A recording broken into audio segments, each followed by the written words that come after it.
Federal government addressing security challenges. Vice President Shetima assures fellow of security institutes. Security don't just happen. They are the result of collective consensus and public investment. Senate approves troop deployment to Benin Republic for peacekeeping mission.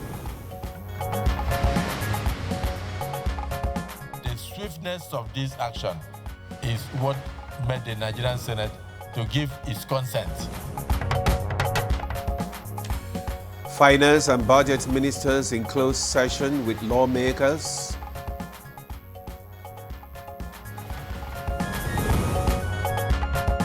Good morning, Nigeria. Today we shall focus on human rights, daily essential.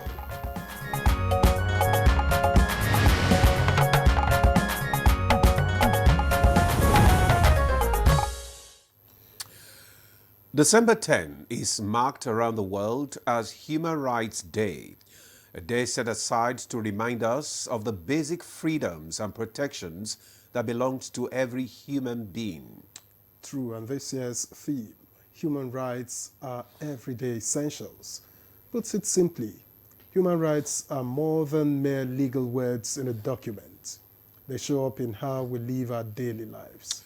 Yes, how we live our daily life. Be it the right to speak or the right to work, to the right to live in safety. These are things many people still struggle to enjoy fully. And across the world, especially in developing democracies, the conversation is no longer just about rights on paper, but rights in practice. Right in practice. Today on Good Morning Nigeria, we will be looking at what human rights really mean in our society, the progress made so far, and the gaps that still need to be closed. It is a conversation that touches every home and every community. I am Victor as a welcome. And I'm Ademola Adeoye. Thank you for joining us on Good Morning Nigeria this day, Wednesday. We are live on network service of the NTA. Up next is the morning news with Chineye Nwoye. And after that, we'll go straight into today's discussion. Good morning, Chineye. Good morning, Ademola and Victor. Here is the news. Nigeria is taking decisive steps in tackling security challenges in the country and is acting promptly to address the concerns. Vice President Kashim Shettima stated this when participants of the Executive Intelligence Management Course 18 of the National Institute for Security Studies visited him at the Presidential Villa, Abuja. As Nelson Mandela rightly said, safety and security don't just happen. They are the result of collective consensus and public investment. And we owe our children, the most vulnerable citizens in our society, a life free of violence and fear. The President will act on your recommendations because they are based on informed analysis. The Nigerian Senate on Tuesday granted expeditious approval to President Bola Tinubu's request to deploy Nigerian troops to Republic of Benin for peacekeeping mission. The deployment is in line with ECOWAS protocol and in conformity with the provisions of Sections 5, Part 2 of the Constitution of the Federal Republic of Nigeria. We provided all we could to support our brothers and sisters in the rest of Africa. So the role of the president is, again, in tandem with what past leaders of Nigeria had always done. But the swiftness of this action is what made the Nigerian Senate to give its consent. The Nigerian Air Force has clarified reports regarding the diversion of a NAF C-130 aircraft during its ferry mission on 8 December 2025 to Portugal for maintenance. Following takeoff from Lagos, the crew observed a technical concern which necessitated a precautionary landing in Bobo de Lasso, Burkina Faso, the nearest airfield in accordance with standard safety procedures and international aviation protocols. NAF crew is safe and have received cordial treatment from the host authorities. A statement by the Director of Public Relations and Information, Air Commodore Ehimen Ejodame, indicates that plans are ongoing to resume the mission as scheduled. And a call to defend democracy and strengthen institutions tops the agenda of the 55th Ordinary Session of ECOWAS Security Council declared open at the ministerial level in Abuja. The ECOWAS leadership commended Nigeria's rapid intervention in repelling the recent coup attempt in Benin, together with Ghana and Cote d'Ivoire. We have today must move beyond just reaffirming principles. They must generate decisions that offer real hope and strengthen the credibility of our institutions. The House of Representatives, during Tuesday's plenary, engaged the Minister of Finance, Wale Edun, as well as his budget and economic planning counterpart, Atiku Bagudu, in a closed-door session on the floor of the House. The session, which lasted 2.5 hours, was chaired by Speaker Abbas Tajuddin. Neither the ministers nor lawmakers disclosed the issues deliberated behind closed doors. It would, however, be recalled that lawmakers have recently expressed concern over delay in implementation of the capital component of the 2025 Appropriation Act. The Nigerian National Petroleum Company Exploration and Production Limited, the flagship upstream subsidiary of NNPC Limited, achieved a record production level of 355,000 barrels of oil per day on December 1st, 2025, its highest daily output since 1989. A statement by Andy Ode, Chief Corporate Communications Officer, NNPC Limited, says the milestone marks a significant step forward for Nigeria's upstream sector and reflects the company's ongoing transformation anchored on efficiency and discipline. He noted that the figures represent genuine transformation, with average daily production surged to 52%, rising from 203,000 barrels per day in 2023 to 312,000 in 2025. The presidential targets of 2 million barrels per day by 2027 and 3 million by 2030 have often appeared aspirational, and now NEPL's delivery brings this closer to reality. And those are the highlights of the news at this time. Good Morning Nigeria continues with Ademola and Victor after the break. Do stay. The Renewed Hope Initiative RHI presents the RHI Green Nigeria Challenge. Go green today for a greener tomorrow. This national competition is in 3 categories. The household category is a tree planting competition amongst 11 frontline states in northern Nigeria. Each participating household in Adamawa, Borno, Bauchi, Gombe, Jigawa, Kano, Katsina, Kebbi, Sokoto, Yobe, and Zamfara states will plant a minimum of 1 tree to qualify, with a video evidence of before and after the tree planting exercise. 20 million naira will be awarded to the best household. Submission deadline is 20th December 2026. Community category will see local governments, local communities, schools, and NGOs reclaim and transform degraded or abandoned areas such as dump sites, landfills, parks, and their likes into green, vibrant gardens, parks, and eco-friendly spaces. 50 million naira would be awarded to the overall best community group. Deadline for submission is 15th July 2026. States category will have all states of the Federation and the Federal Capital Territory, excluding Enugu State, have a chance to address the growing threats to environmental sustainability and cleanliness. States will be judged based on the number of trees planted on major roads and inner streets and how clean they are. 100 million naira will be awarded to the best performing state. Already, Enugu State has 100 million naira for being RHI's model green state due to its greenery and cleanliness. Video evidence must be submitted by participating states on or before 20th December 2026. All entries must be directed to RHI Office, State House, Abuja, or email rhi.greenchallenge@statehouse.gov.ng. RHI Green Nigeria Challenge. Go green today for a greener tomorrow.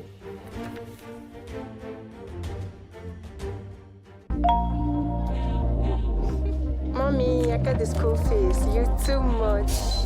Nah, money point. Oh. Money points, thank you.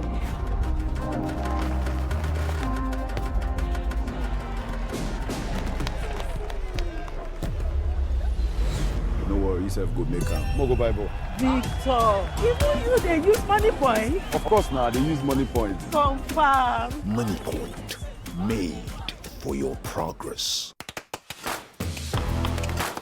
Power Oil Light. Light enough for movement.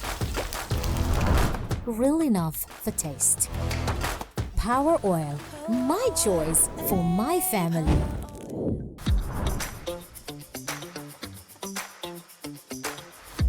They always come back for seconds. I know why. Power Oil. My choice for my family.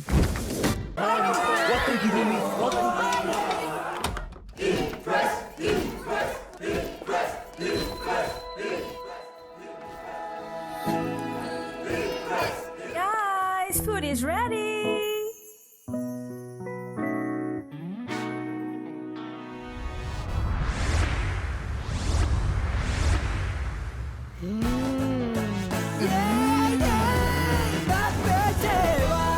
Cook to impress. And the National Productivity Order of Merit Award goes to... The only tomato paste manufacturer to win the National Productivity Order of Merit Award by the Federal Government of Nigeria, endorsed by the Association of Private Medical Practitioners of Nigeria. This is an evidence of 100% natural goodness. Eat healthy to live longer. Buy now and enjoy up to 20% discount. Tomato paste, the taste of Nigeria. Lagos, Port Harcourt, Abuja. The city is moving. New voices, heavy drip, all heart. From the streets to the stage, this is the next Afrobeat star. What are we here for? Let's Afrobeat star. Let's get nasty. And the talents from all over showed up to own the room.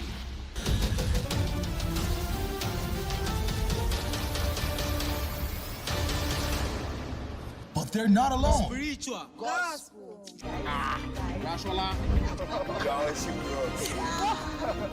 All chasing a slot to face the judges. Puffy T, SARS, Andre Vibes, P Pride. Catch next Afrobeat star on.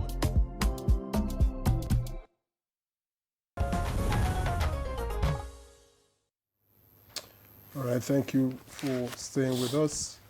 Up next on the program is the newspaper review.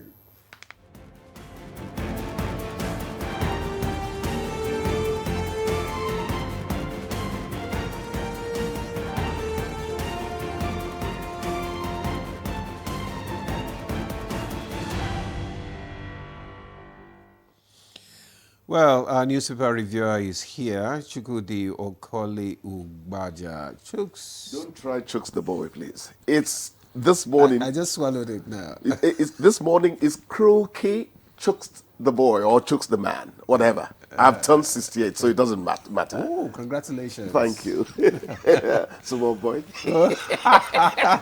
Vicky! Don't worry, we'll get there. You're there pretending intensely to be a good man. We know the truth about you. Well, I'm good. It's just that maybe not to you. We're rivals. Good to see you guys as usual. Welcome. Thank you. All right, let's begin with the leadership.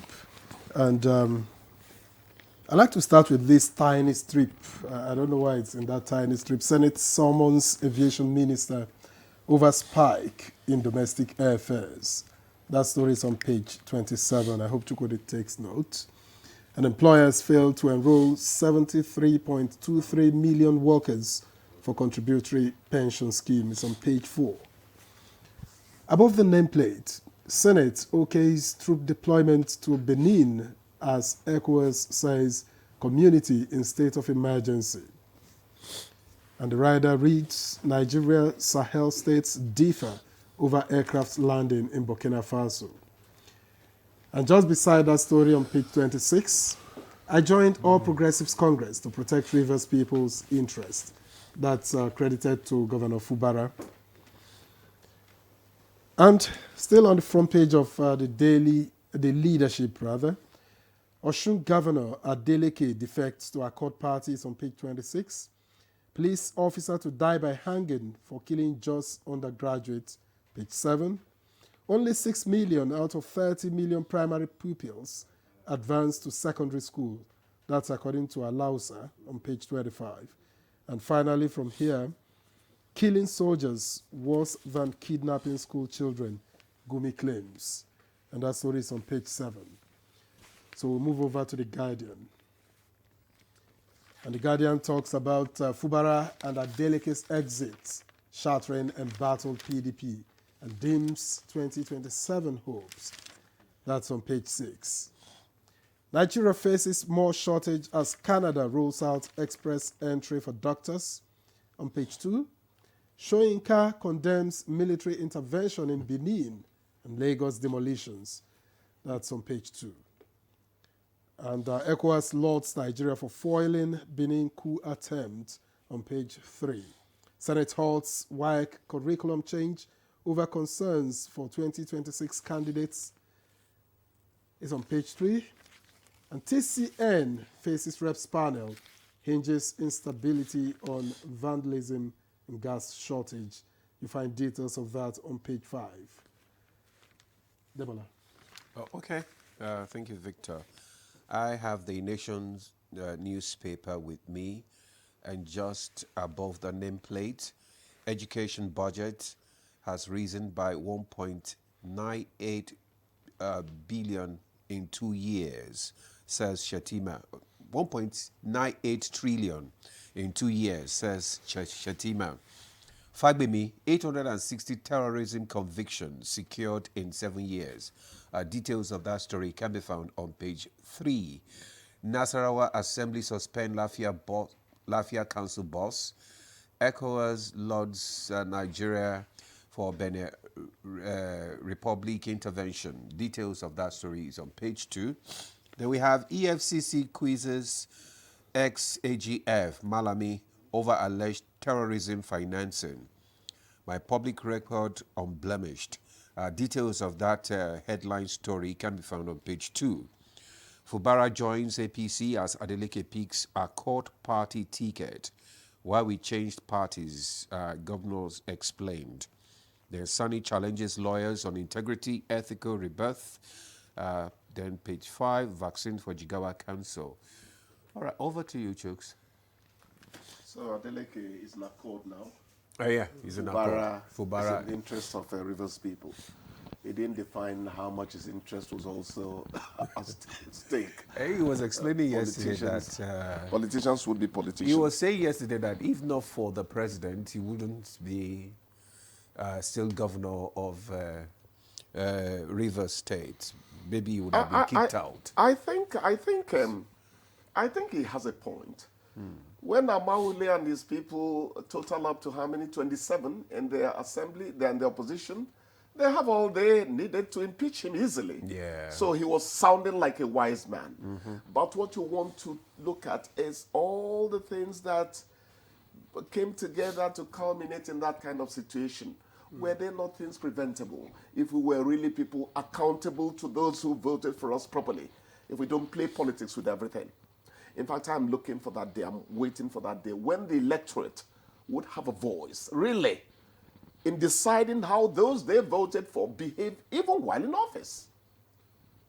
Maybe impeachment should go beyond the members of the House and all that to the people, so that we can have our say. You know, it sounds naive and maybe even simplistic, but then you never know. You know, I remember when late Senator Patrick Osakwe picked the ticket of Accord Party in Delta many years ago for the Senate. And I asked him, you left PDP for Accord? He said, well, it is according to the PDP. I didn't know he was even out of primary school that time. Victor, I'm sorry, all the things I say about you. You're a great man. Anyhow, Gumi is saying that killing soldiers was than kidnapping school children. I don't know the context he's saying that in.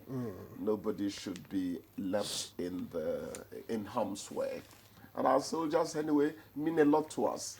If you look at it critically, when you kill soldiers, the school children are exposed. The farmers are exposed. Everybody's exposed. So Everybody's exposed. So they're the first line of defense, come to think of it. But I've not read it, so let me not go, speculating what he was talking about there. ECOWAS says, thank you to Nigeria.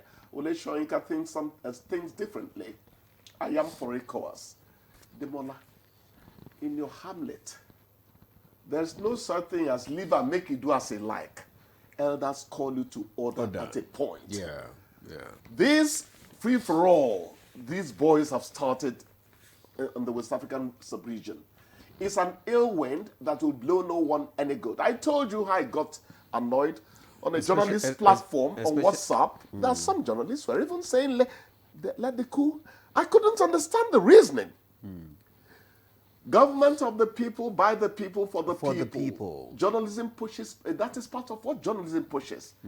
But we quickly say to, well, since they're not ruling us well and all that, no, the khaki boys will not rule you better. Initially, you would think they're doing well.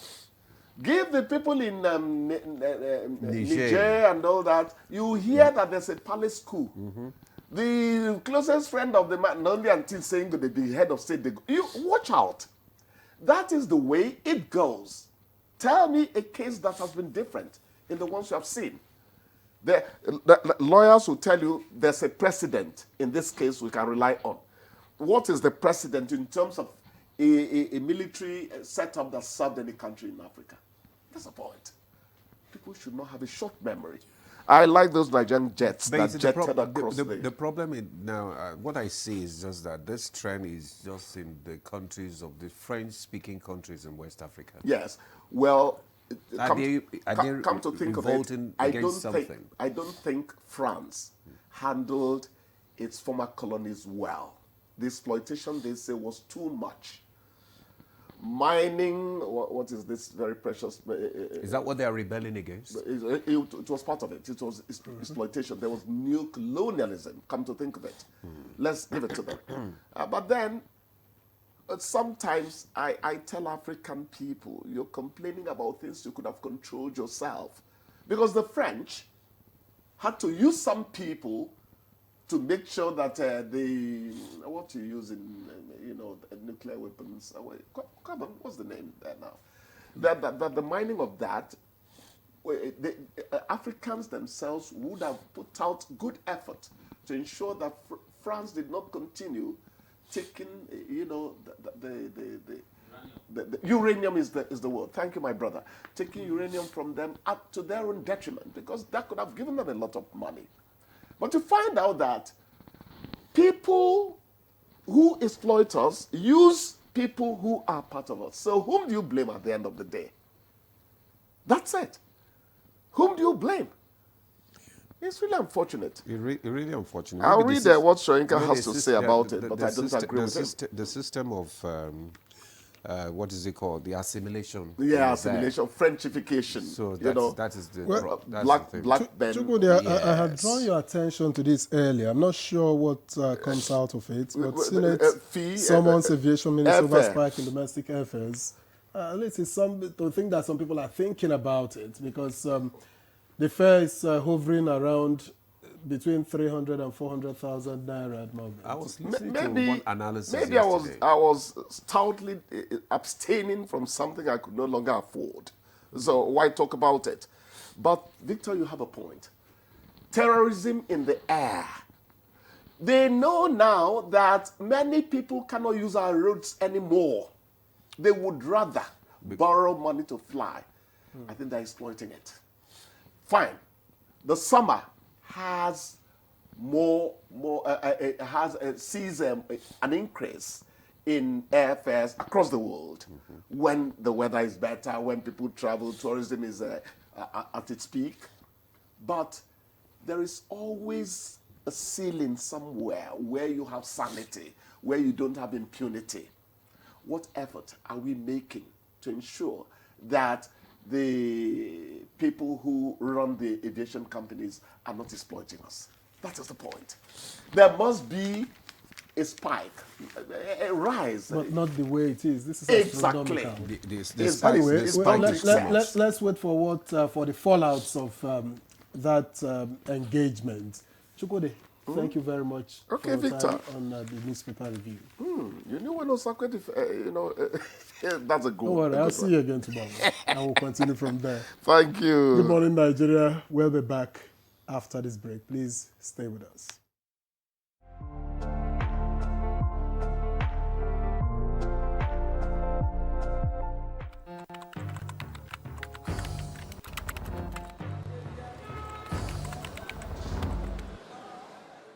Nevertheless, we must come to terms with existential reputational threats to our national brand, in which external purveyors of untruths are mischaracterizing our nation as a destination for a so-called persecution of people based on their religious faith. This is a propaganda externally woven by those who want to break or weaken our unity. For the umpteenth time, I'm emphatic that there is no iota of truth in the communication that is out there, that there is a deliberate, calculated effort where one particular religion is targeted for extermination. I therefore urge us to use the instruments of public relations crafted in truths and facts to vehemently reject this single despicable narrative about Nigeria. It is incumbent on all of us to unite in a voice that will ensure that Nigeria is indeed a country that is anchored on the freedom for everyone to practice his or her religion. In any case, that is what our Constitution stipulates.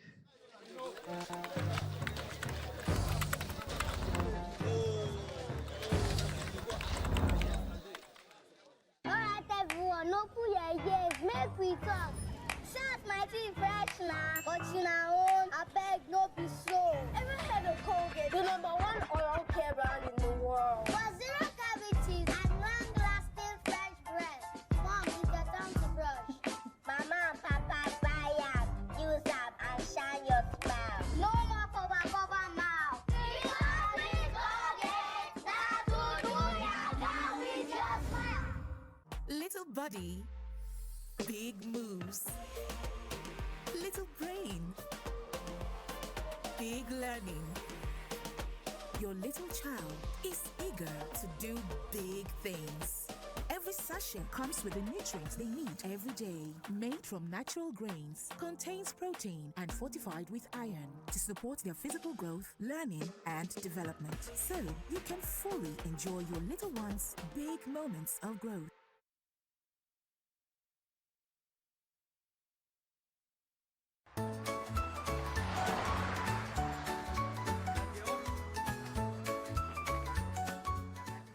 Evie, you look worried. What's going on?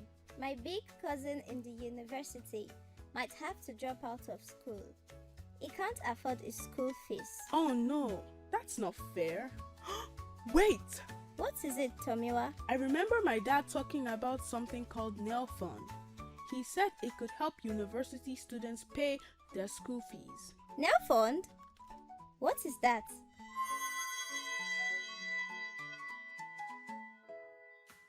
Hey, Captain Excellence! Do you also know about Nail Fund? Absolutely, Tomiwa. Now Fund is a federal government initiative that aims to provide financial assistance to students pursuing higher education. Now Fund not only gives money for school fees, but even school allowances, called stipends. It's the government's way of keeping their promise that no child will be left behind. Really? You mean this Tinubu government? Yes, now. You see, Nelfund is a government loan that helps you pay for school, and you only start paying it back later, little by little. Ha! It's a loan. Doesn't that mean my big cousin will be swimming in debt? Not exactly. First, this loan comes with no interest. You only start paying back when you get a job. Even then, it will be just a tiny bit at a time. My dad says it's just like what they do in other countries like America. Wow! This is a great idea. See? With a Nelfund, everyone can go to school even if you don't have money. Look at those smiles. Wow! That's amazing. I am going to tell my big cousin right now. Remember, Nelfund is here to help every young Nigerian get the education they deserve. No child should be left behind.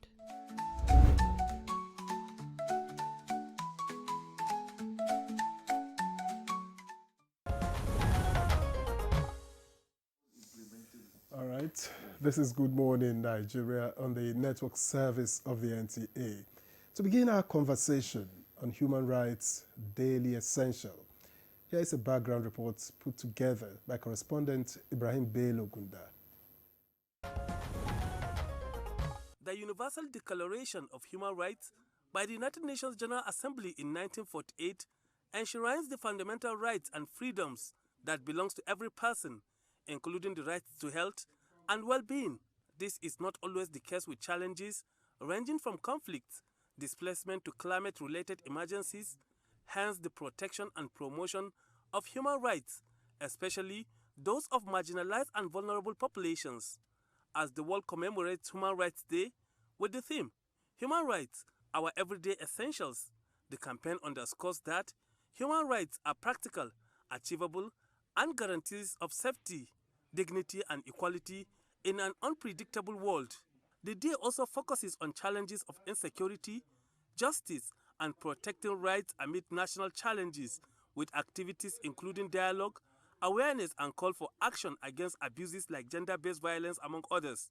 In essence, Human Rights Day in Nigeria serves as a crucial moment for reflection, advocacy, and demanding stronger commitment to justice, equality, and dignity for all citizens. How can Nigeria ensure the protection of the rights of all? What are the challenges mitigating the protection of the rights of Nigerians, especially vulnerable groups? And how will those whose rights were infringed upon seek help? These and more are some of the questions guests on Good Morning Nigeria will find answers to on the program. Thank you very much, Ibrahim, for that background report and for those questions, which I know that our guests are ready to provide answers to them. We already have some of our guests in the studio, and just let me first introduce Dr. Romy Mom. Is the Executive Director, Lawyers Alert. Good morning, Doctor. Thank you very much. Good morning. Good to have you join us. Glad to be here. All right. Also joining us on this discussion is Hilary Ogbonna. He's the Senior Human Rights Advisor, National Human Rights Commission. Good to have you join us. Ogbonna. Thank you for having us too. Thank you. All right.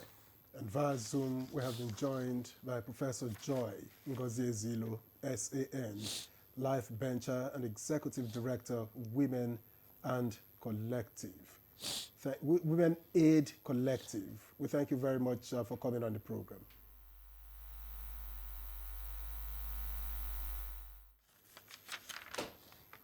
All right. Okay. Let's just kickstart from our studio here with Dr. Romy Mom. Now, today is December 10, and it's the World Human Rights Day. And what does it really mean when we talk about the essentials of human rights? Yeah, so I think it's a very important theme that was picked. Yeah. Essentials of human, everyday essentials. That is to say, how do we practicalize human rights in our everyday lives? Right. How do you bring it from the abstract to reality for the vulnerable persons, which your report essentially captures?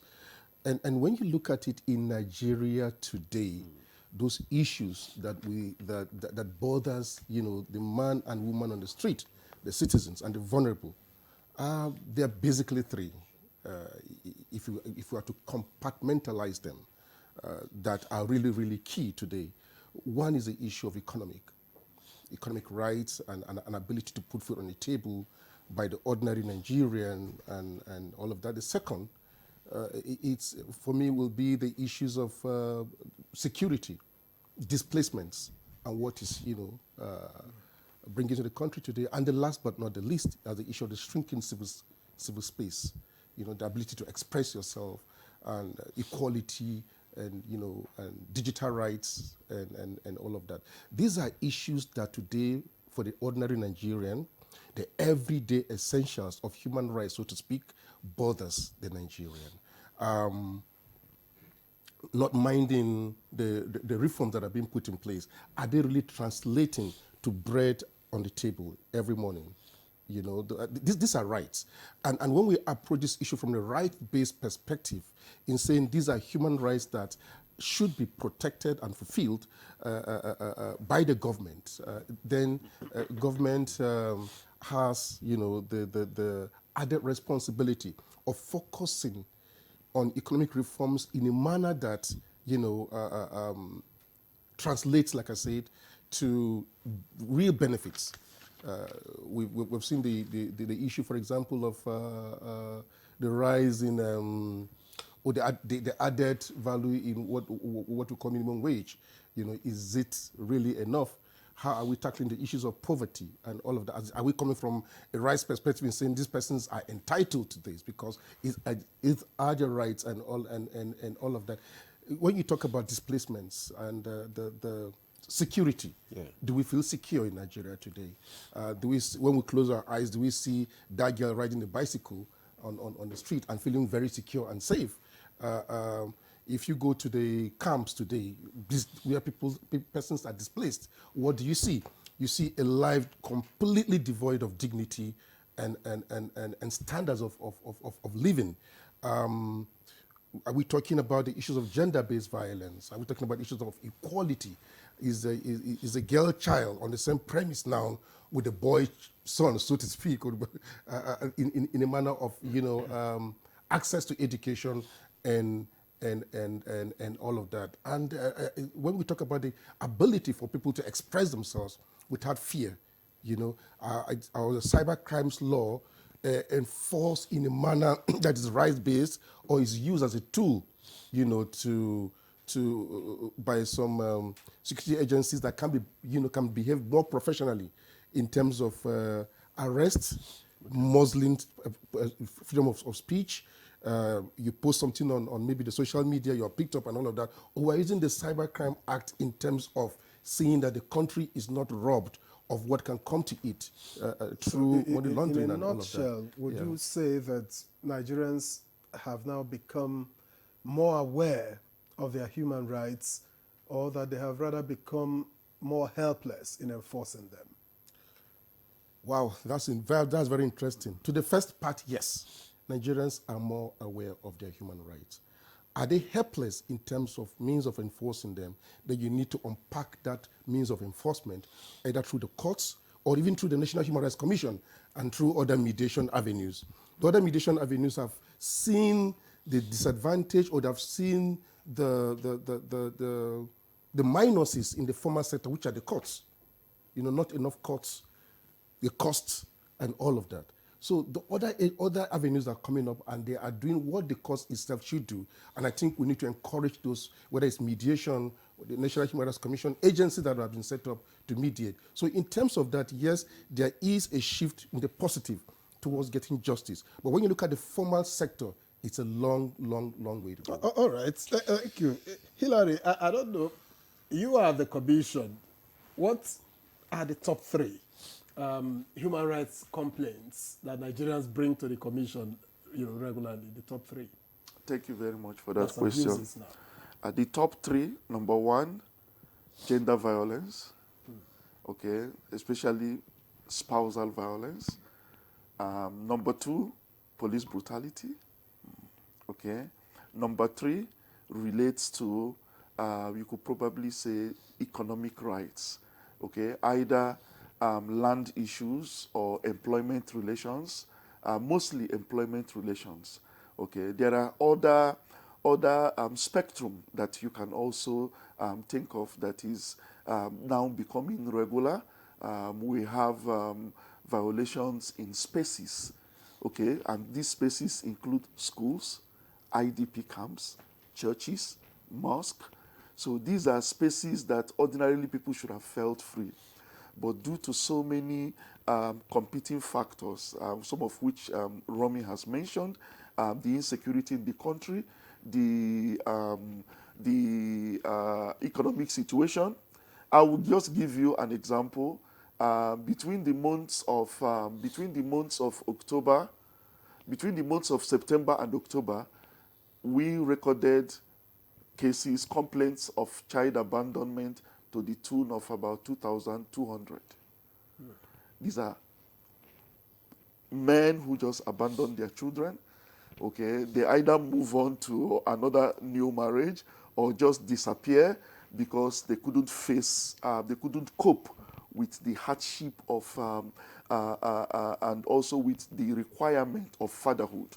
And you know, under the Child Rights Act and the Child Rights Law that is applicable to practically all the states of Nigeria today, you know, child abandonment is a major human rights violation, and related to that is child survival and development. So we see these cases of violation of children's rights rising all the time. And I'm not even talking about abduction. I'm not talking about school-related abduction or home-related abduction or trafficking. Okay? Just child abandonment alone. If we are able to deal with that, the causes and also the support system for Nigeria. And I mean, when we talk about everyday essential, it starts from the home. From the home, it goes to those spaces I'm talking about: school, churches, mosque, markets, or even those in the IDP camps. What level of protection do we afford them? Can we say that when a father or a mother or both of them abandon their children, that the state would kick in? The state will kick in immediately, make them state children, move them, you know, what you have abroad, that they say, if you leave your children in the car or at home for 6 hours or 3 hours, the state will come and take them away from you. That's the mortal fear every parent live with abroad. But here, when the parents abandon, the state is incapable. And when I use the state, I mean government, whether at federal, state, and local government, but most importantly, state and local government. Because truly, the federal government, this is not what the federal government should be doing. Okay, but state governments, what are they doing? The social care. Okay, the social care, because take it or leave it, even our fingers are not equal. There will always be the downtrodden amongst us. Even if you sort out everything, everybody, there are those who are permanently going to remain subjects of care for state. So how are we planning for them? How are we even projecting that their numbers would increase every day by day? How are we protecting women who are running away from domestic violence? I am sure that Professor Zilo will say much about this, but the truth is that that protection now is left for NGOs. And you know, under our law, domestic violence is also a crime. So why are men not tried for these crimes? Even if you don't try them for the crimes, how do you protect the survivors, the victims of these crimes? And these are crimes that are also human rights violations, sexual violence. Okay, sexual violence is now committed by even fathers on daughters, uncles on their nieces. So these are the things we face every day, and these are human rights that are hardly reported because of the social opprobrium, the stigma that is attached to them. And as we mark this very special day, we should always remember that in 1948, when the Universal Declaration, which we celebrate today, was promulgated, it had a phrase or a byline that it is promulgated to become a standard for all peoples and for all nations. So human rights is a civilization. It's either you are living in that civilization or you are a crude and backward nation. So it is that civilization of human rights that made you and I educated, that makes us to go and elect our leaders, that also makes us to say, to demand for accountability. So just imagine a world where there is no human rights. It's like a world where there is no air to breathe. Thank you very much, Warner. You have said a lot, and we're still trying to lay the foundation for our today's topic, which is human rights and its essentials. Let's go to Professor Ezelo. Prof, I know that you've been listening to the conversation in the studio, and I know that you know some of the pressing human rights challenges facing Nigerians. Let's get your perspective on this.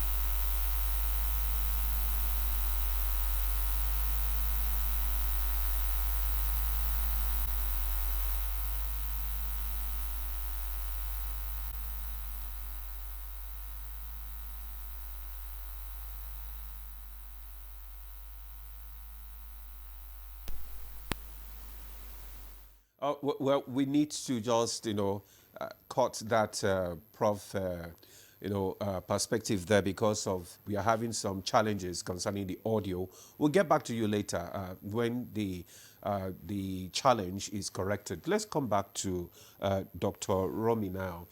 We are looking at the various challenges, facing Nigerians concerning the human rights and its essentials. How can we assure, or how can we ensure that the basic necessities like food, water, shelter, and healthcare are available? He talked about, the main thing about human rights here is civilization, just like it's, other climes. What is our challenge here? Why can't we have it here? I would want to take this conversation to the most vulnerable, in Nigeria today, and Hillary mentioned them. Those citizens, the millions of citizens that are in our internally displaced camps, IDP camps, because they are there because their right to safety and security, has kind of been breached. So they find themselves in these camps where they are suffering double violations now. Violations of not being on their land and violations of being in spaces where the violation of rights is easy. What I mean by easy? You talked about water, you talked about health, you talked about all of this. When you go to camps, you will discover that, or you will notice, and it will hit you home, that Nigeria has a tall ask in terms of making human rights an everyday essential for most of its citizens. Hillary talked about GBV. That is where it happens most in camps, in the IDP camps, where health is a challenge and all of that. I'll tell you something about the IDP camps. It's a route of violations that happens. First of all, persons are uprooted from their lands. Okay. Oftentimes, like in the Middle Belt, through the farmer herders, conflict. In the north, probably through terrorism, whether it's Boko Haram in the northwest, and in the southeast, probably due to the fight for statehood at that point. But what is important is that the common decimal is everybody is displaced. And when you are displaced, it becomes something else. And so we must put in those structures so that even when you are temporarily displaced, I use the word temporarily deliberately because some persons have been in the camp for 15 years, 20 years. And people are born there, they're not documented. You don't even know how many children are born. So the National Population Commission is not in the camps to document births. Mm-hmm. Deaths are not documented. The type of violations that are coming out from the camps are those that are put forward by NGOs who operate in the camps, maybe at certain points, but not all through, because they are also in camps owing to some funding. And so we need to have the state come in a very deliberate manner in the camps. Okay. Provision of water, provision of health facilities, documentation, food, and all that. Food is a right. And when you go to the camps, all these things are no longer everyday essentials for the everyday Nigerian. I think the state should put in mechanisms where we have a deliberate roadmap to returning people home. A deliberate roadmap that is costed, and the state is actively involved in taking people back to their homes, and so that they can live secure lives where they have been displaced. Once you don't do this, then no matter what we say, human rights, Hilary talked about human rights means civilization, and you can't put it any better. When you go to the camps, it's not civilization, it's barbaric. And this is an everyday reality for most Nigerians. So when you say, what can the federal government do, or what can the government do, whether local government, state, or federal, we need to be very intentional, we need to be very deliberate in reversing this trend. We should... Are you saying the government is not doing anything at all? They are not doing enough? My fear as an activist about what I see in the camp is this. Not just the government. There seems to be some sort of, is it helplessness? Or overwhelming saying they are in the camps and that's okay. What do we do for them in the camps? I am saying that's not enough. What is very important is returning people back so that they can really live a life of dignity, where human rights become an everyday essential for them, where they see the benefits of rights. Persons who run away from home because they can't take care of their children, Hilary mentioned them, for example. In the camps, it's worse. People see their little daughters trafficked. They see what happens every day. And as a man, the man in you, as an African, which is the Afrocentric approach to human rights, for example, the African man is removed from you because you see your wife, you see your children suffering what you could have stood and said, never. Never. But it happens. It happens every day. And if you take people back to their homes and give them protection, then you have, look at what you're talking about, just to digress. If you look at the Benue-Nasarawa Plateau axis, the drop in food production, the food insecurity we're having in Nigeria today, that is another right that is being violated owing to the displacement and the insecurity. And so for me, the security architecture, the displacement of Nigerians from their homes, that is giving us this food insecurity and everything, the government needs to be very deliberate and intentional. The consequences of this, of the insecurity, in terms of food, in terms of quality of life, in terms of vulnerability of citizens, and is so much that we can't be treating this as a footnote in our human rights discourse. That should be the main thing when we discuss human rights in Nigeria today. Okay. Thank Maybe you. we go back Let's get to Professor Joy Ezulu. I understand that she's back with us and we can hear her better now. Prof, welcome back. Let me start by asking, are Nigerian women safer today than they were, say, 10 years ago? Definitely not. Everywhere is unsafe, particularly for women. The streets are unsafe. The schools are very, very unsafe. We know the insecurity now, every parent's guardian worst nightmare. Depending on the part of country where you are located, your child goes to school, you will just be thinking, will they return safely to you? And some have taken proactive measures in withdrawing their children from school. Schools have also temporarily closed because of insecurity in order to put measures to ensure safety of school children. And then there are ones that also lack of sanitary facilities exposes them to further risk of being raped, of being violated because they have to use the bush. I recall one particular case where the Supreme Court judge said, assuming the school provided sanitary facility there would not have been need for this girl to use the bush and to have been violated in this manner. So that's why I'm talking about basic human rights. Human rights to life, things that enable that. Right to food, right to health care, right to shelter, decent work for decent livelihood, water, sanitations. These are critical aspects of human rights that will protect that dignity and worth of human being. And they are still at very, we are still lacking in all this aspect. If people don't have access to water, sanitation, other major utilities that will enhance life, then what are we talking about? I always tell them, when you look at Western Hemisphere, I say we are far apart. You are talking about fine human rights, even about noise pollution, talking about planes flying over your head, and people are getting, if you fly into Europe, you will know that the way they kill their engine to protect those living nearby the airport. We are not even getting to this aspect of human rights in Nigeria, even though we are in a very heavily, noisily polluted environment. But just to say that truly, the gender-based violence, as has been mentioned by Dr. Hilary Obonna, is on the rise.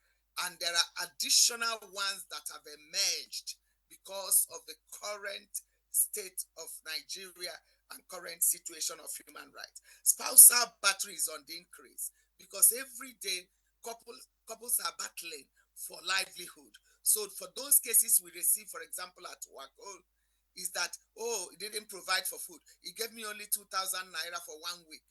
Where will it go? And they are fighting over food. The child stole because there was no food in the house, and then he went and saw something, or she went, and then he or she is reported.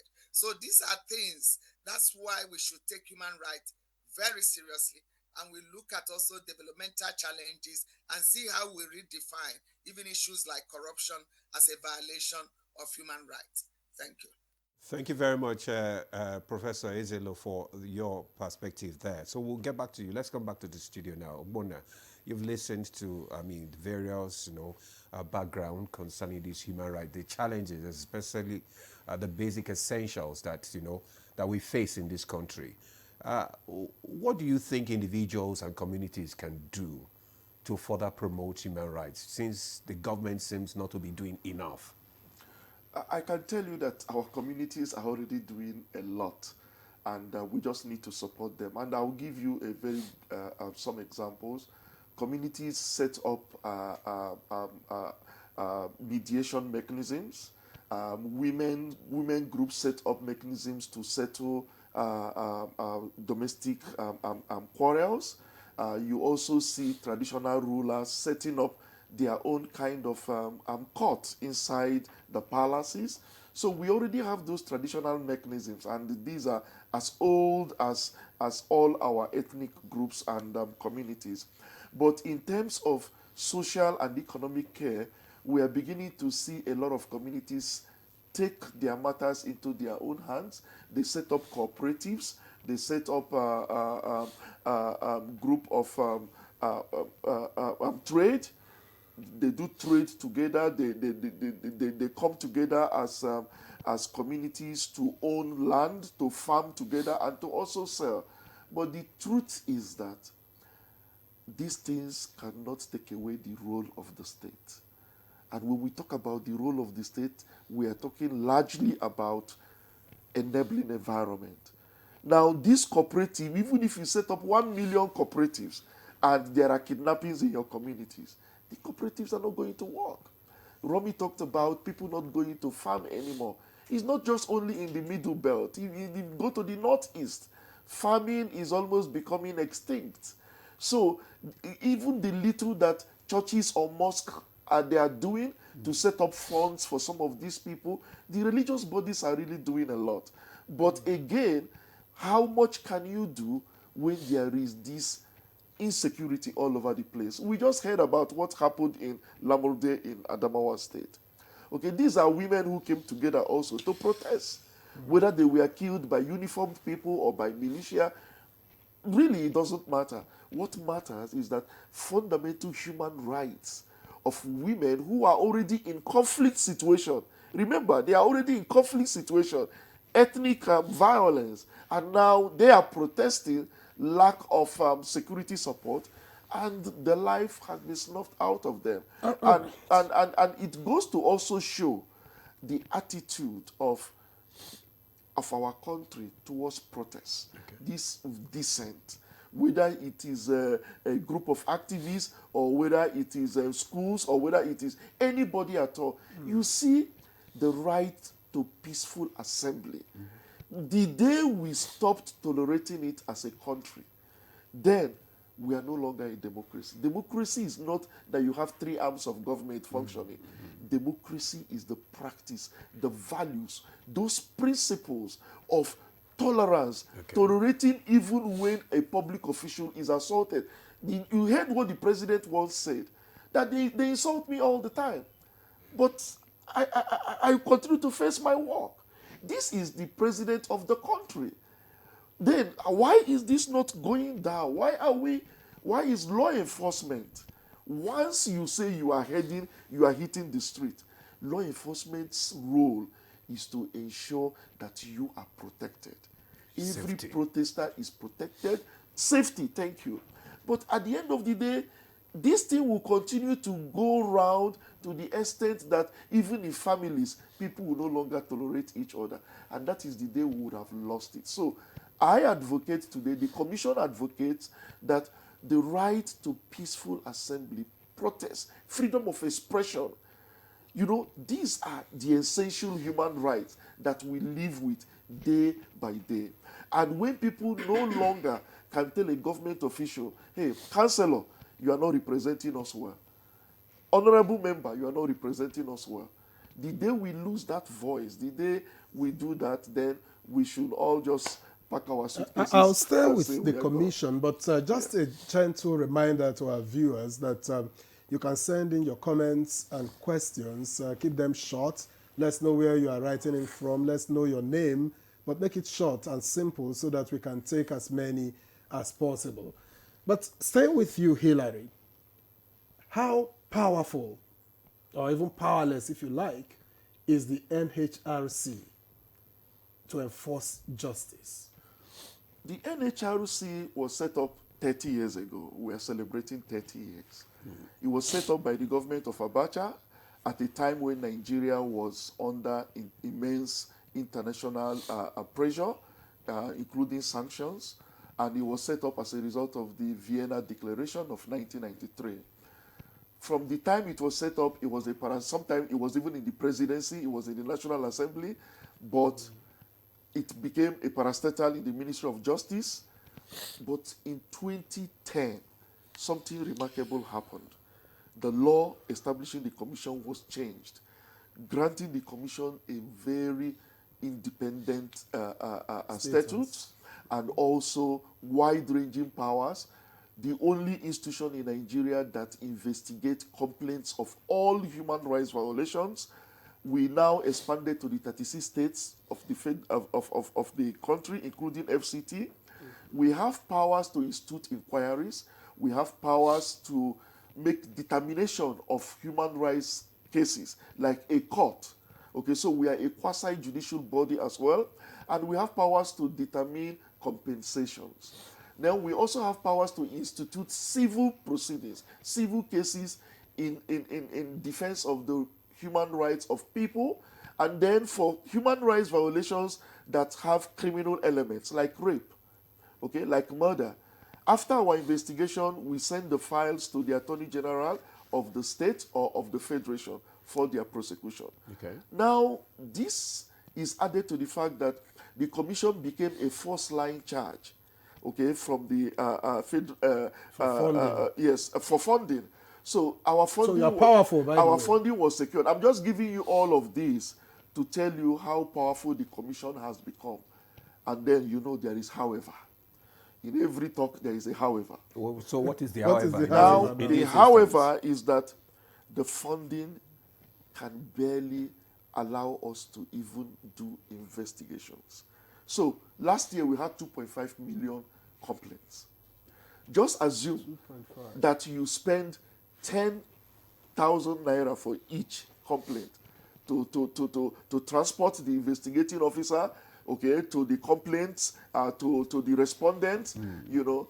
If you spend 10,000 for each of those 2.5 million cases, you are getting over 20 billion naira. How much does the commission get?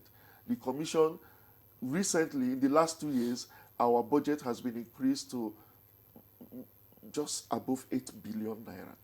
We have 900 and something staff across the country. We have offices we maintain across the country. Some of the offices now belong to the commission because the new the executive secretary has gone into making these buildings permanent, including building new ones.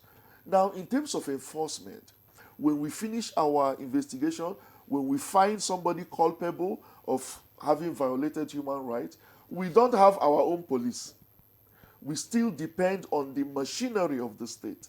Okay. We still depend on the security apparatus of the state to enforce these human rights. Now, what if it was a police officer that was found wanting? So we depend on the police to prosecute the police. So at the end of the day, that's where the shortcomings come. For the SARS panel, for instance, we received over 300 complaints. We indicted about 75 police officers. I am not sure any of them is in jail today. The ones that we succeeded in was that we succeeded in paying compensation to the victims of human rights violation. From the coffers of the commission, we paid 430 million to 120 victims. Now, compensation is not just the only remedy. Compensation is the remedy, the financial remedy. Then there is also the other accountability remedy, which means that somebody who has committed extrajudicial killing should face justice. Okay, whether it's police, whether it's the military, whether it's DSS. And we have also succeeded. It's not all doom and gloom. Once upon a time, the DSS committed extrajudicial killings in Apo, and the commission took up the case. The commission investigated it, found them wanting, and wrote to the DSS that the DSS should pay compensation. The DSS put it in their next budget, and they paid compensation. But we don't even want compensation to be paid. We don't want people to be killed. Okay, so we investigated the armed forces for 18 months over the Reuters report alleging that the armed forces committed 10,000 abortions and also committed infanticide and killing of children. We found that they didn't commit abortion, but we also found that they committed extrajudicial killings in a village in Borno State. We've submitted that report even up to the Attorney General, to the Chief of Defense Staff. We are still waiting for the military to do the needful. So our job ends at a certain point. It is now left for the state apparatus, to continue from there. We've had immense cooperation from state governments, from a lot of federal government agencies as well, but we are not yet where we want to be in terms of a culture where government, citizens respect human rights of Nigerians. And we think that any country that doesn't place human rights as a major priority, as a major national priority, shouldn't proudly call itself a democracy. And we continue to say this on the top of our voice on the mountains so that everybody who has ears would hear. It's not just a December 10th thing. Every December 10th we come and talk. As I speak to you, there are people in detention facilities. I didn't say correctional services. Detention facilities. Tiger Base in Owerri. Abattoir in Abuja that has been ordered to be closed many, many times. So this is almost like SARS coming through the back door. So we need to have that culture. Even we know there are crimes. We know there are crimes. There will always be crimes. But it is how we deal with these crimes, how we are able to ensure that human dignity that law enforcement does not just carry itself as a law unto itself. Okay. One of the beautiful pieces of legislation we have in Nigeria today is the Police Act. But we need to internalize the contents of that Police Act to every police recruit, constable, commissioner, superintendent, all over the Nigerian police force. If we get a responsive and a human rights-centered law enforcement in Nigeria, you will be shocked the speed at which Nigeria's democracy would change and thrive. That's our position. Okay. Thank you very much, Ogbonna. Let's get back to Prof now, Professor Ezelo now. We're looking at, how, the human rights, of Nigerians can actually be protected. I know that there are laws or policies that I'm not too sure whether we have adequate policy or laws to protect human rights in this country. And if there are not, what do you think should be done and how should they be implemented? Yeah, thank you so much. To start with, Nigeria has ratified all the core human rights treaties at international level, that is at United Nations level, and also at the regional level, African Union level. And all of those core human rights treaties are legally binding on Nigeria. And in terms of framework, if nationally, we have human rights protected clearly on paper. On the Constitution, which is the supreme law of the land, we have fundamental human rights in Chapter 4. In Chapter 2, which some may say is not justiciable, but I believe it is when you think of the African Charter on Human and People's Rights, which Nigeria has not only ratified, but domesticated, transformed, and incorporated to be part of our domestic laws. So the problem is the gulf between law in the books and law in action. So talking about promotion of human rights, it is government obligation to promote and to protect human rights, to ensure that it is fulfilled, to enforce it through judicial mechanisms, and ensure that citizens' rights and right of all others within jurisdiction of Nigeria are protected. So when I talk about the law in practice being different, even the issue of freedom of expression that is protected under our Constitution, right to assembly that Dr. Hillary spoke extensively about, freedom from discrimination, freedom because torture, protection from torture, inhuman treatment and degrading treatment and punishment. This is also part of, is in the Constitution, is also part of international human rights standards that Nigeria is part and parcel of. And Nigeria has state responsibility to protect, to respect, and fulfill these human rights. So the issue is the disconnect sometimes that even government outside the executive that ratifies this, the judiciary, all the organs of government have to do their bit to ensure actual protection. Because what is the importance of laws or human rights that actually doesn't work in practice, that people cannot realize? So implementation is crucial, and implementation of these standards are fraught with difficulties when it comes to cases of Nigeria. The frontline officers, law enforcement officers, administrators of justice in the justice delivery ecosystem, there are gaps, there are capacity gaps, there are also unwillingness to even protect. You detain a citizen, you don't even tell them for what offense, and you just don't even read their right to them. And then you ask them to bail, and they come also with their people to take money and bail themselves. The abuses and violations in Nigeria is so huge, just like the unmet justice needs of people whose human rights have been violated, who are in search of justice, is also huge. They will move from one place to the other. They're like the National Human Rights, which I think, given the resources available to National Human Rights Commission at 30 they've done absolutely very well. But they are handicapped. There are impediments. There are obstacles. How do they enforce even they have quasi-judicial their quasi-judicial decision making when exercised, when they give decision, who obeys? Do they carry it out? Even on the part of government, they have not even enforced any of the judgments of coming from even ECOWAS court. And then there is selective make selection with regard even to national court, which judgment is enforced when it comes to people's fundamental human rights.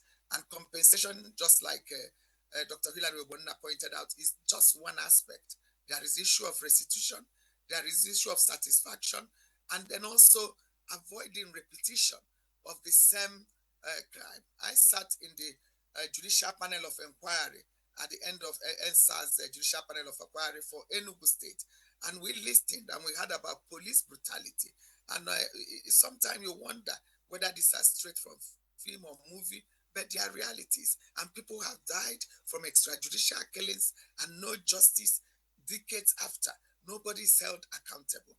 Accountability, low prosecution for violation of human rights are part of the problem. And the time is now that is not just thinking of December 10th as a Human Rights Day to discuss all of this. We need to really have put in place frameworks and mechanisms to monitor and ensure full implementation of this standard. Yes, there has been some progress because today in police station, you have also human rights desk, and within 48 hours where they have lawyers, they will tell you they cannot detain beyond that. But some are still not following that. And we know we have administration of criminal justice. People who are accused also have their human rights, and you protect those rights. Just like justice is not a one-way traffic; it's justice for the victim, the complainant, justice for the accused person, justice for the society, and of course the state as well. So when you look at all of this, you see that the problem of Nigeria with regard to essential, even all human rights, there is no longer categories of human rights, and we shouldn't prioritize which one is better. The human rights are interrelated, they are universal, and they are interdependent. Economic rights even impacts on the person's civil rights, basic right to life. Because if you don't have food to eat, then the person will die. If you don't have access to healthcare, how do you then ensure that right to life, how do you ensure it in reality? So they are all interconnected, and we must, and state are bound, whatever is their religious particularities or cultural specificities, to enforce human rights, just enforce it as all that are equal and not prioritize anyone above the other. And just like you said, insecurity has eaten deep. So the issue of freedom from fear and want is so crucial. People are so afraid, and if people are in that state, what does human rights mean? What does dignity? What does freedom portend? What does justice, and justice for all? Justice, particularly for the poor, for the weak, for persons with disability, or even people with HIV/AIDS will tell you how they are discriminated. I've handled cases of where they are dismissed, just knowing their status. They will be dismissed, and then no remedy available. So effective remedy is part of human rights that must be respected at the issue of human trafficking.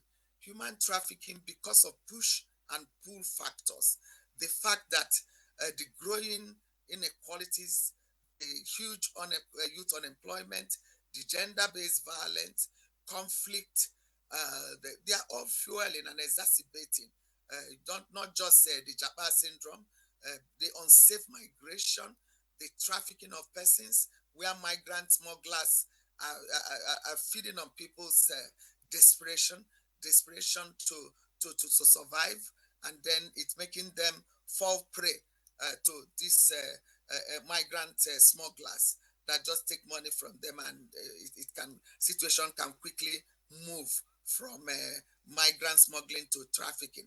And if you look at many countries, it's not just Europe. It's so sad.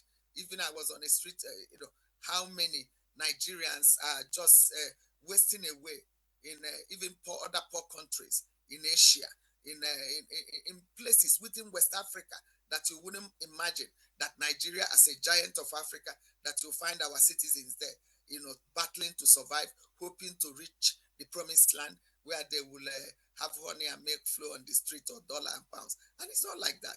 But we have to take action to ensure safe migration, to combat and prevent. Thank you, Professor Joy Ezilo. Thank you very much.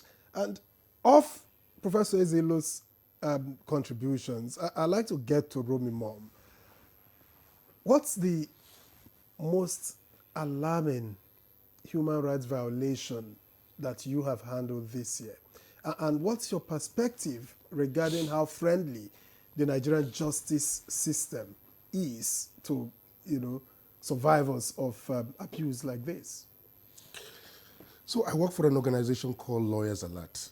Lawyers Alert offers free legal services, and we work with vulnerable groups. The most alarming case I have handled or have come across this year in the organization, again, is human rights violations that are perpetuated by state agencies. You see, we have sanctions that are not implemented. It's a motivation to just keep doing more and all of that. So state agencies in Nigeria, you take them to court, yes. Courts can give judgment, yes. But as Prof said, it's not about the judgments. It's can you get the fruits of your victory? Because sometimes even to implement a judgment against a state agency, sometimes you need to go to the Attorney General and get the leave or permission in some places to even implement that judgment. So it goes back again to a state official. So at the end of the day, you just keep going round and round, and the fruits of your judgment don't come to bear if it's against a state agency.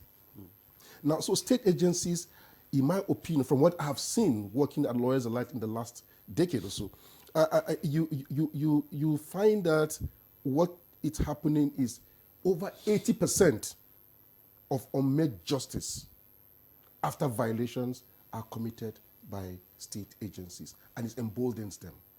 So the case I'm talking about is a lady goes to a hospital. I'm feeling some pains in my breast. Yeah. Hospital says, oh, it's cancerous. Okay. They chop off her breast and put her through all this chemotherapy and all of that.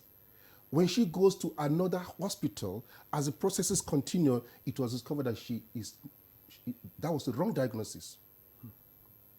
Breast gone. Breast gone. This was in Benue.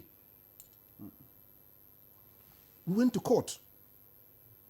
And what did the court say? Oh, you've come a bit too late. So we strike the case out. Where is the justice in this? Come a bit too late, how? Oh, you should have been here, what they call statute of limitation. I should have been here like 3 months or to complain and all of that when your breast was chopped off. I don't want to go into the judicial reasoning or whatever it is.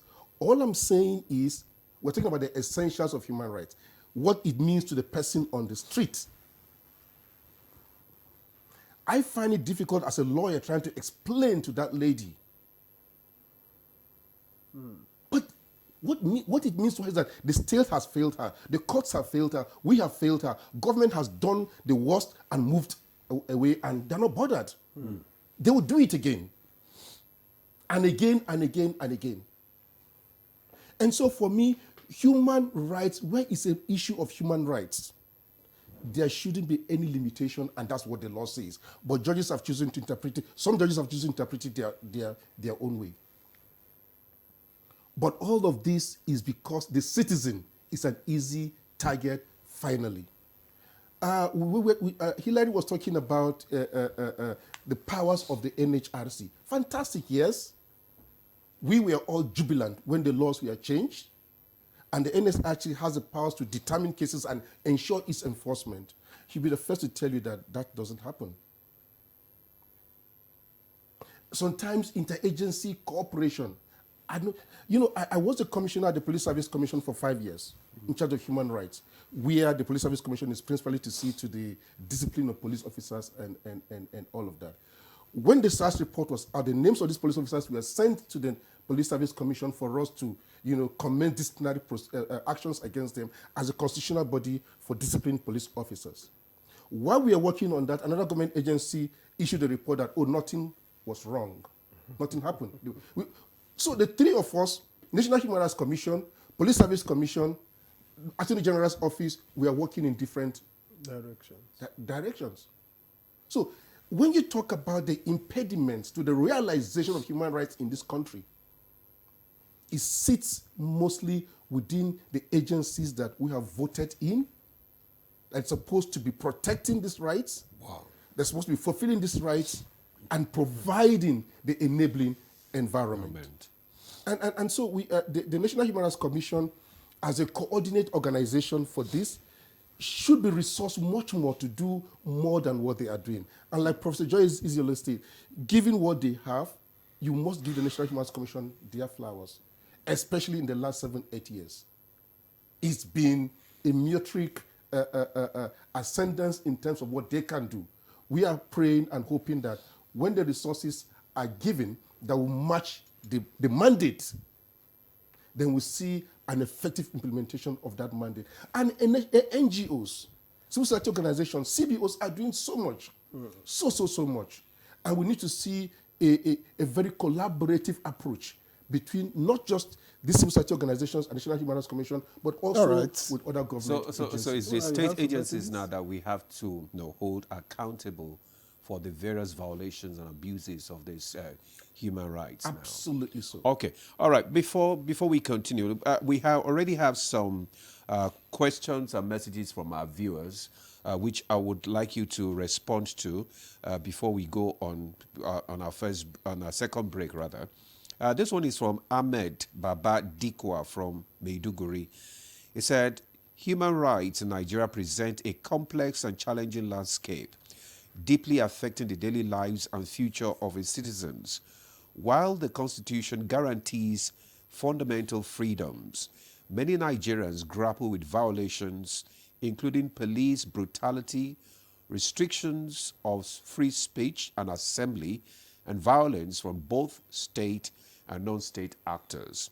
That's one. This one is Banko from Bama, Borno State. He said Governor Zulum of Borno State, objectively speaking, is truly a champion in human rights. I write from Bama local government as a first-hand victim and a survivor. Now, this from Stephen Ohanele. Stephen is from Imo State. He said, what practical steps can be taken to ensure accountability for human rights violations committed by both state and non-state actors? Second, in the context of Nigeria's diversity, how can the state protect minority groups from discrimination or violent extremism? Then, child trafficking is on the increase in IDP camp. That's from Gideon Prince. And lastly, from Abdul Ibrahim Iyagi from Lafia. He said, good morning, Nigeria. Improving human rights in Nigeria requires daily respect for the rule of law, accountability and justice.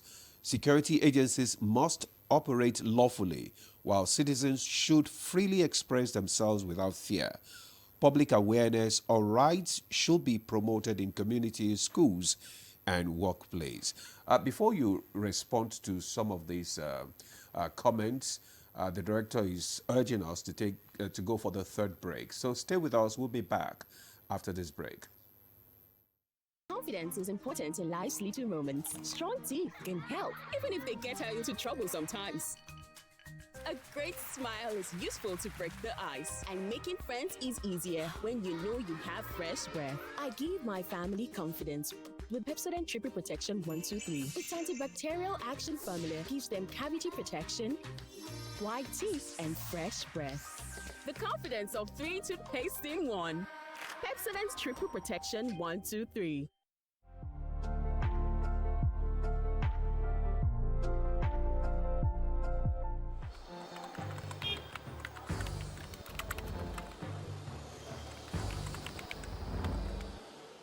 you have no better friend and partner than Nigeria. Let this unveiling today be a call to conscience. Let our practitioners hold the line of truth. To the media, please inform with integrity and with a deep sense of patriotism. To our public officers, communicate with transparency. To citizens, please let us speak with empathy. Let us come together to become the voice of responsibility, the voice of the world that heals division, that inspires hope, and drives development.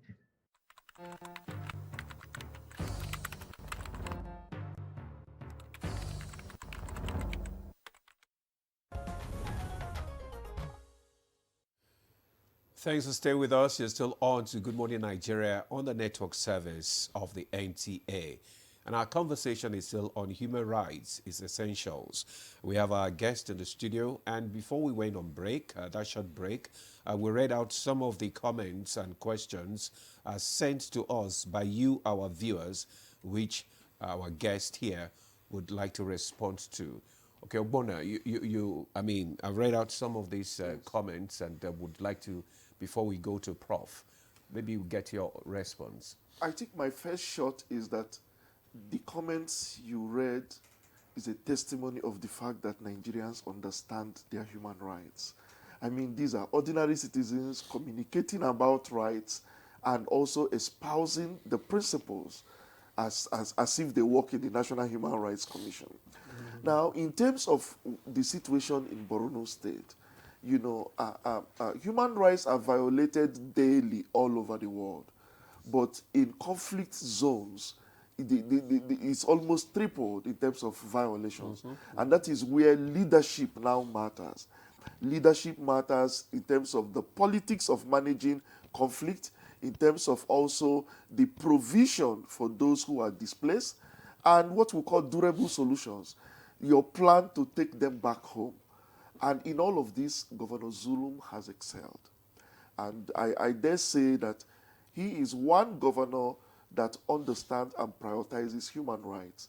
The state government has even gone further to begin to talk about transitional justice, transitional and restorative justice, through which they hope to not only resettle the victims of the Boko Haram conflict, but also to talk about how to rekindle their trust in government, in their community, some of which they are even looking beyond to talk about compensation, which is what we call restorative justice, and also to begin to reconcile communities who, as a result of the Boko Haram conflict, are already torn apart. Okay. And we think that most states, especially in the north, especially in the northwest, should begin to borrow some leaf from what Zulum is doing, the economic side, the social side, but more of the legal and political intervention. And this, we really think, is some of our best practices in Nigeria. All right, thank you very much, Hilary Obonna. Let me get back to Professor Joy Ezilo. I keep referring the gender questions to you because you are the sole rep in this regard, even though Hilary Obonna said men should be prosecuted, and I wonder why women shouldn't be prosecuted if they commit gender-based violence. Prof, if there is one law that you could change today to protect women, which would it be and why? I would say child support law and issues around inheritance. There is this problem called the next of kin palaver. Sometimes family members, people working, and ask for their next of kin. Probably before they get married, they will put their brothers or their siblings or whatever. And then they don't change it. Or some will even believe that their blood relation will protect them better. And when the unimaginable happen or death, you don't know when it will come. And then the next of kin mention begins to claim right. And most to the disadvantage of the family of the deceased, and I mean nuclear family, the wife and the children. So that is important to be very clear, even though Supreme Court have pronounced on the right of women and girls to inheritance as a constitutional right. But violation is still highly prevalent, and there is need for education and empowering communities, engaging with traditional and cultural leaders, including religious leaders, for them to understand the importance of this, because sometimes it leads to extreme violence against women. It also leads to poverty, because if they don't have access to means of production, is taken away from them, land, economic trees.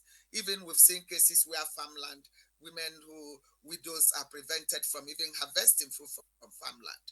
So that's important. Child support, I would say, because there is so much abandonment. And at WACOL, Women's Aid Collective and Tama Sexual Assault Referral Center, Tamasac, we handle a lot of these cases daily, about 20, sometimes 50 cases a day.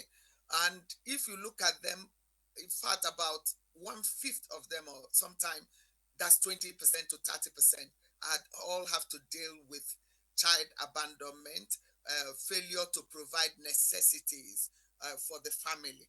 Of course, we know times are hard and there is no safety net, including the government doesn't have that kind of protection or social security, and is a big problem. Sometimes even police will bring people to WACOL offices because they can keep them, they can also feed them for a long time. So how do we deal with this? So that protection, social security, safety net is very paramount, and child support must be an obligation. You can't have children abandoned, go to another relationship, have another children and abandon. We have taken note of even the phenomenon of Abuja marriage, where people really don't get married, they cohabit, and then they have children and they go from one to the other. So we need to make sure that children brought into this world do not suffer. We have to remind ourselves that human rights is a right for all, whether you're a child, whether you're a woman, whether you're a person with disability, whether you're a man. You must enjoy your human rights. And so if the violation is committed by a woman, then she should also be held accountable. But I want to say, and it's important to emphasize, that violations of human rights are not only by state actors. It's not something that we think of vertically. There is a lot of horizontal violation of human rights between private citizens and between businesses, private enterprises, and individuals. So we must look into that, and it's important that people are empowered to rest to their human rights in cases of violation by going to appropriate institutions that they are in, like WACO lawyer or institutional mechanisms like the human rights NAPTIP. It is very important that we use all those mechanisms. Awareness raising, promoting equality and dignity. If you look at this year's theme, it talks about dignity, freedom, and justice for all. That's very, and it's something that have to be on deck, and we all have to be. We don't suffer. That we don't also violate people's rights. You must respect human others. Restrictions that we see. I think we are beginning to have issues again with Professor Ezilo's audio connection. But I have this question while we hope that we reconnect with Professor Ezilo, two actually. And one says, well done, NTA. Many thanks for the topic of discussion today. It says, for the purpose of this discussion, human rights can never be fully realized in this world, but rather in the world of ideal. Where one person's rights stops, that is where another person's rights begins. And that's from Kayode Busari in Lagos.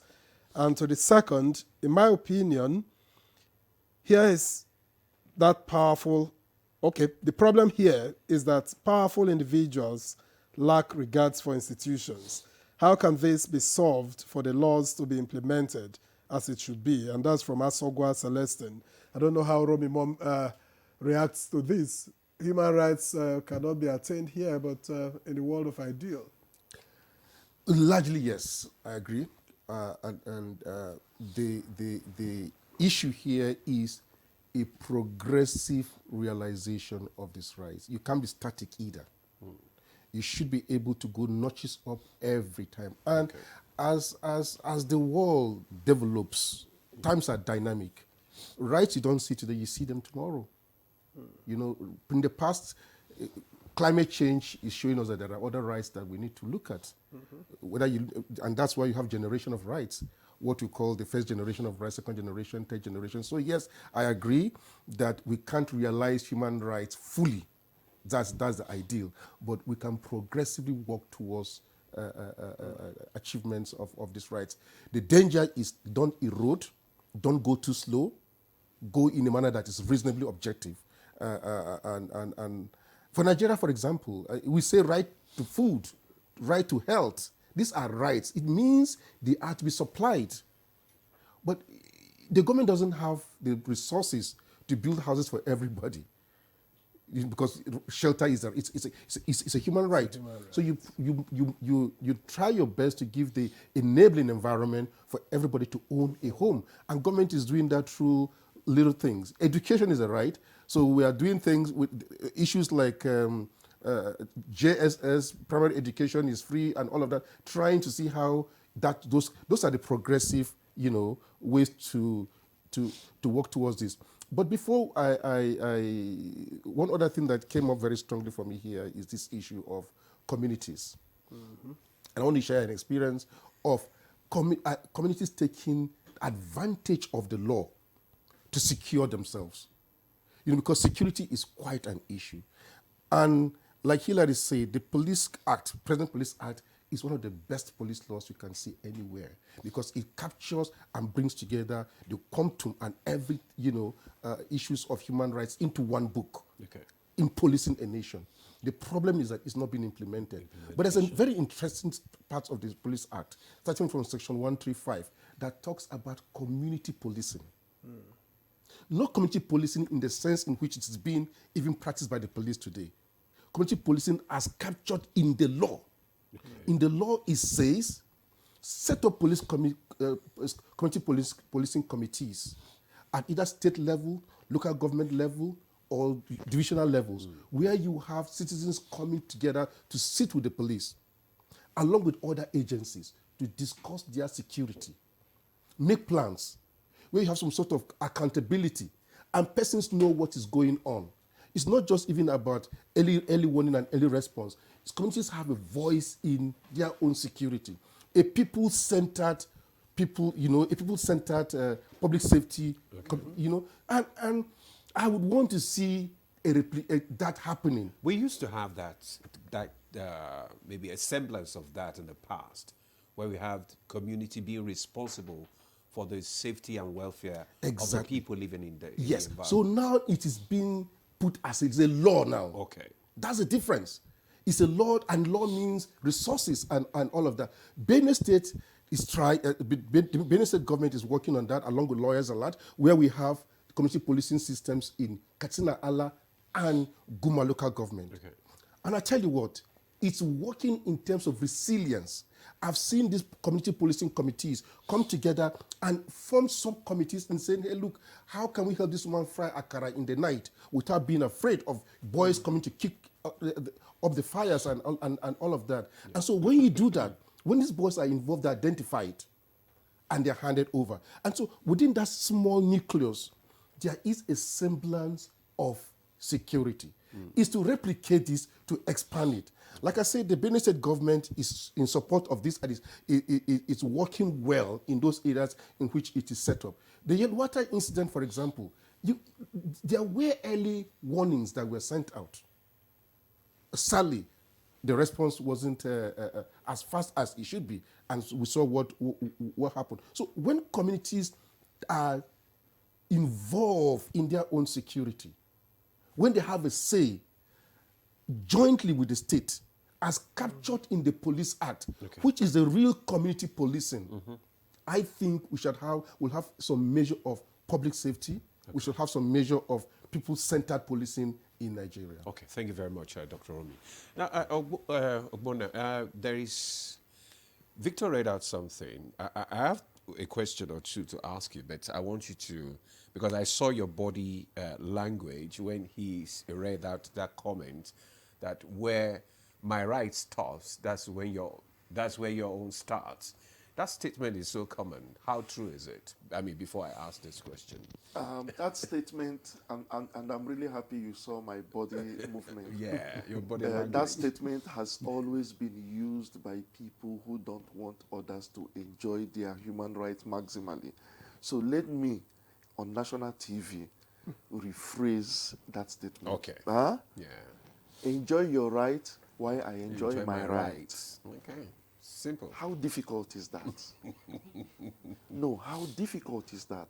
You want to go to mosque? Go to mosque. No, but you want to go to church? Go to church. The thing with human rights is that we can all exist where institutions function. Do you know the people who propose this?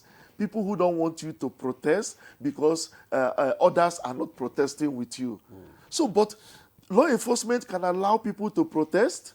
Why not allowing infringing the rights of the others? Okay, can you tell me the human right that a protest will infringe on? They will block the roads, right? And allow disrupt free movement. Good. So or distort economic activities. So law enforcement do what we call cordon. Create a pathway for protesters. Yeah. Why the rest of us who are happy with government, we drive our cars and we go. There was a protest, the Goodluck Jonathan fuel increase protest. Okay. I didn't know there was a protest coming my way. Beggar. I drove into the protest. I had this light-colored Honda Accord car that wasn't even up to 1 year old. Wow. My first car in Abuja, cruising around going to work. And I met these protesters. And they didn't even know that the person inside the car is the grandfather of protest himself. No, they didn't want to know. I said, we are together. Before I knew what was happening, windscreen cracked. Windscreen cracked. In fact, I had to shield my face so that the glasses... the debris. But immediately they all passed. I just drove to where I parked the car, waiting for when I'll mobilize funds to change my windscreen. If I report to police, who would they arrest? If I report to police, am I saying now that police should go and knowing what police will do, it will not even be my windscreen that we'll be talking about anymore. That was wrong. Just imagine if police was amongst in the protest. Police would have just condoned them off my car and they continue to go their way. The presence of a policeman alone would not have made them climb. In fact, one of them climbed on the bonnet and was using his leg to kick the windscreen, and his leg got stuck. Wow. In the windscreen? In the windscreen. So I had to put on the handbrake and push his feet off so that I am not even going to be adjudged killing someone. So this narrative of your right stops where mine begins. Let every right be enjoyed. Okay. That's, I keep mentioning this phrase, this civilization called human rights. Mm-hmm. Okay, when you begin to add narratives into it, you are diluting that this is a God-given element. This is our humanity. So just like somebody wakes up, I live in a neighborhood where you see people driving out by 5 a.m. every morning. You see people are driving for morning mass. My neighbors are going to pray in the mosque. Okay. Such a beautiful world. Mm-hmm. So the only thing we lack in Nigeria, first and foremost, the awareness is already there. You will not say people don't know their rights anymore. It is the ability of the state, and I cannot overemphasize this, the ability of the state to ensure that these rights are protected. That's number one. Then the ability of the state to understand that no matter what the state does to protect this human right, it will always be violated by state element or non-state actor. So what do we do to hold people account for those violations? Thirdly, and I will stop there, how do we support institutions that are supposed to protect this right, offer remedies to Nigerians? National Human Rights Commission, Legal Aid Council, NAPTIP, the judicature, lawyers a lot. yeah, the judicature, the justice, our judiciary and human rights, we need a national emergency. Okay. You file a fundamental right enforcement proceedings of someone who is in detention. You are giving a date in the next 2 months. What would the man in detention be doing? Then you even appeal. It will remain there. Yeah, you even appeal. The Supreme Court's docket is full. There are people who are getting dates for Supreme Court appeal for 2027. Wow. In fact, I hear that 2027 is even a very close date. Wow. But if it is a political case, between political parties, between government, so what do we prioritize? We have to stop because okay. We are running out of time, and I still have a couple more messages, to take. Maybe before Demola takes his question with Prof. Okay. Let me just take a couple of these questions. Okay. Now, this one says, human rights desks should be made accessible to all without intimidation or harassment. That's from Ibrahim Biu in Borno State. From Musa Awal from Kaduna, the government should encourage NGOs to promote human rights protection as a fundamental right of all. And from Benedicta, he said this is to the Human Rights Commission official. Private employers in Nigeria treat employers very badly. Private employers treat employees, I guess, very badly. What can be done to reduce or stop the inhumane treatment to these people so as to protect their rights? And finally, I'm Jibrin Isiaku from Niger State. Please, how can you investigate cases and punishment of bandits? Well, Prof, maybe you respond to that and also speak to the fact of the challenges and opportunities, for human rights in the context of we're talking about digital technology and social media. Yeah. Thank you.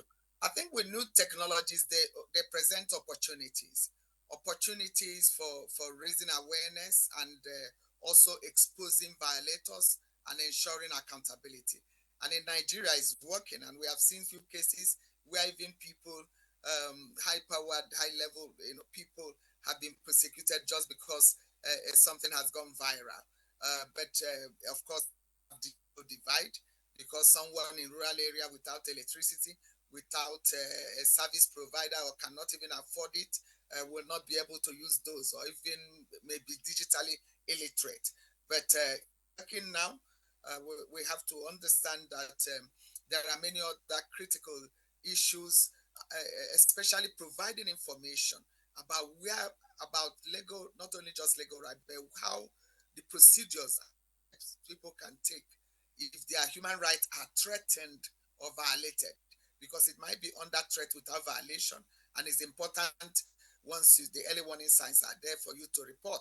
And people don't know about this and the bottlenecks or rape-tapism. And I think these are kind of information the government are obliged to provide. What are the ministries of information doing? At all levels, at local government level, they are bound to provide that information. National Human Rights is also having toll-free. NAPTIP, I think they also do. They need to, this institutional mechanism have to fully, they should be wired fully to make sure these informations are readily available and in all languages and across all Nigeria diversity. Because the state of human rights in Nigeria stands at a very critical crossroads. And there are many challenges. Some are very persistent, systemic abuses, restrictions on freedom, especially freedom of expression, the insecurity that we have now, the ongoing struggles for justice and equality by many Nigerians, exacerbating the unmet justice need. But the resilience, especially the advocacy by NGOs, is giving hope that even including faith-based organization, is giving hope that there is a glimmer of hope that we will succeed in ensuring that human rights matter for everyone. The Nigerians are courageous, they are resilient, they are advocating for change, they want to end these widespread violations end to an impunity and ensure accountability. And we should all play our part. The media, very crucial. So we thank NTA, for example, in doing this program. We have to go because we've completely run out of time. I'm sorry. Thank you very much for your time. I don't know if we have 30 seconds for Romy Mom to conclude his thoughts. Yeah, 30 seconds, I would say we need to treat the most vulnerable in a manner that human rights essentials are a living reality. We need to be intentional and deliberate. Focus for me on IDPs. We need to be intentional and deliberate. Your parting shots. Human rights should be made part of our lives, from families to school, to government policies, and to the activities of law enforcement and security. Thank you. Victor. All right. Thank you very much, Hilary Obunna, who is who is a senior human rights advisor at the National Human Rights Commission. Thank you very much for your time and thoughts today. Even though you couldn't quickly respond to the employer-employee version, but it's okay. Romy Mom, who is Executive Director, Lawyers Alert, we thank you for coming on the program. Okay. And of course, Professor Joy Ezilo, Senior Advocate of Nigeria and Executive Director, WACOL, we thank you as always for bringing the source story conversation as well. All right, and that's Good Morning Nigeria for today. We thank you so very much for watching. Tomorrow is another day. Let's keep the dates, and I'll be here. I'm Victor. As we bye for now. And I'm Ademola. Thanks for joining us. Enjoy the rest of the day.